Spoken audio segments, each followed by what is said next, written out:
Exercise 3.4 में question number 10 में देखते हैं, हमने फाइंड करना है रैंक ऑफ द मैट्रिक्स क्या होता है। Actually rank of the matrix ये होता है कि आपने मैट्रिक्स को कन्वर्ट करना है एशिलॉन फॉर्म में। एशिलॉन फॉर्म में क्या होती है कि आपने जो डायगोनल है इसको क्या करना है 1 1 1 में चेंज करना है, और बाकी जो डायगोनल से नीचे जितने भी नंबर हैं उनको आपने 0 में कन्वर्ट कर देना है। और इस तरह से आप देखोगे कि ये वाली फॉर्म लाने के दौरान अगर आपकी मैट्रिक्स में कोई भी रो जो है वो कम्प्लीटली ज़ीरो हो रही है तो फिर वो रैंक में शामिल नहीं होगी। फॉर एग्जांपल जो सामने आपके फर्स्ट मैट्रिक्स है इसकी कितनी रोज़ हैं, 3 रोज़ है।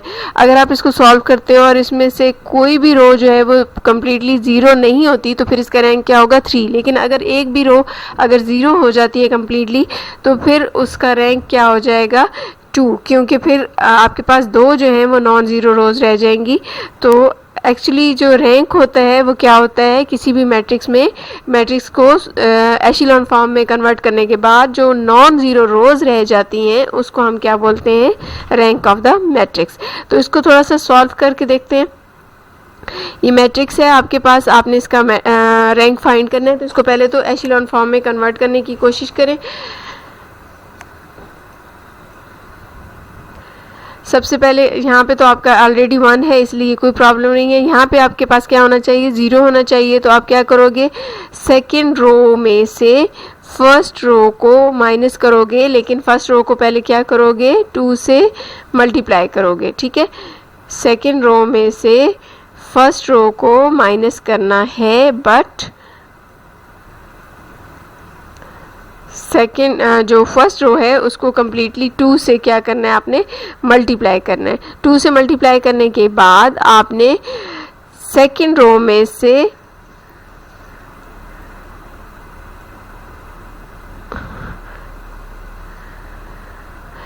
फर्स्ट रो को माइनस कर लेना है। ठीक है, सेकेंड रो माइनस 2r1।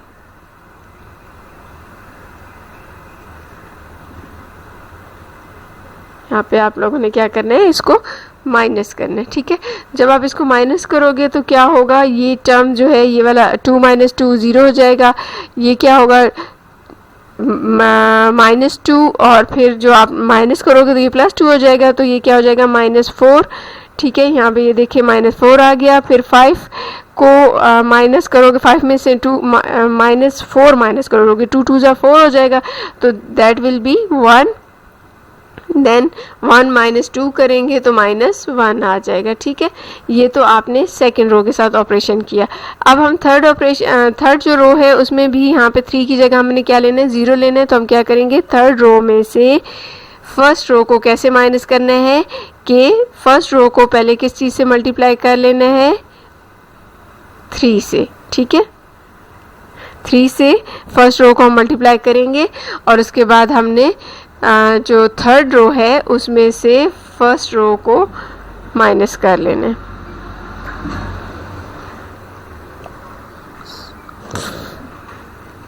तो जब आप माइनस करोगे तो क्या आंसर आ जाएगा आपके पास, ये यहाँ पे ये देखिए, यहाँ 3 हो जाएगा, 3 - 3 हो जाएगा 0, और यहाँ पे 3 -3 एंड +3, 3 एंड 5 क्या हो जाएगा 8, दैट विल बी 8। ठीक है, उसके बाद 3 2 ज़ार 6 और -6 + 4 क्या हो जाएगा -2, ये रहा -2 एंड सो ऑन। ठीक है, इस तरह से आपने इसको सॉल्व कर लेना है।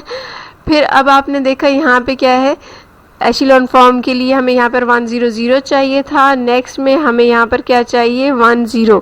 तो आप यहाँ पे सबसे पहले क्या लाएंगी, 1 लेके आएंगे, और इसके लिए आप क्या करोगे, इस पूरी की पूरी रो को -4 से डिवाइड कर दोगे तो यहाँ पर क्या आ जाएगा 1 आ जाएगा। ठीक है, हमने क्या किया, रो 2 को -1/4 से मल्टीप्लाई कर दिया।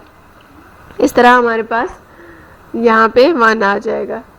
क्योंकि हमने रिड्यूस्ड एशिलॉन फॉर्म में जितना जो हमसे पॉसिबल होगा, मैक्सिमम जितना हम इसे रिड्यूस्ड एशिलॉन फॉर्म में कन्वर्ट कर सकेंगे, तो हम ऐसे करते हैं कि यहाँ पर ये देखिए -1 है। तो अगर आप इसके साथ इसको सॉल्व कर लोगे तो ये क्या हो जाएगा, -1 किस में चेंज हो जाएगा, 0 में। -1 + 1 क्या हो जाएगा 0।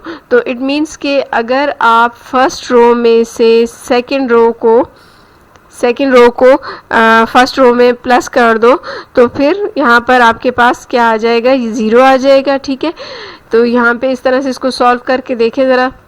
तो ये देखिए आपके पास ये सॉल्व करने से ये आंसर आ जाएगा। ठीक है,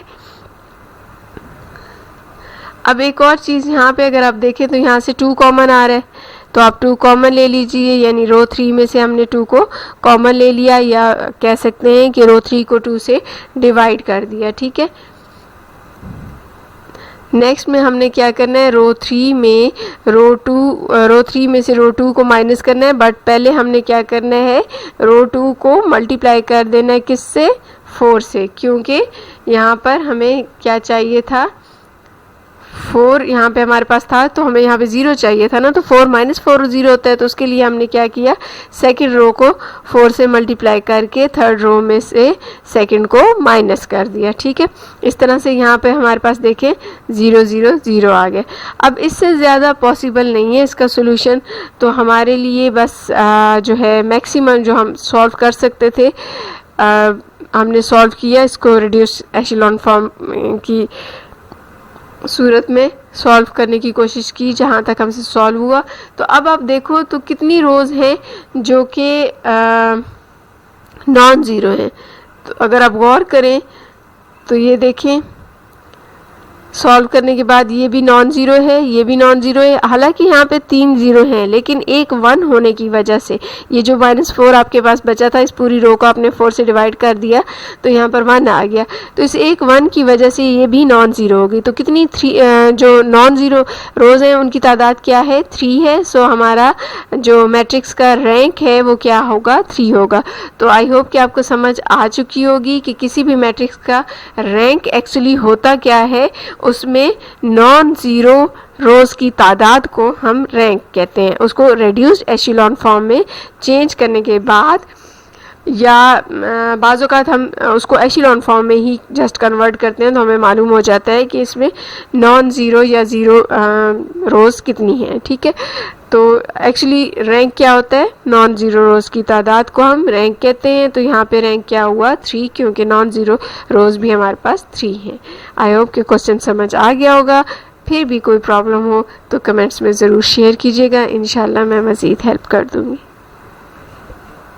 Don't forget to like and subscribe the channel for more educational and informative videos.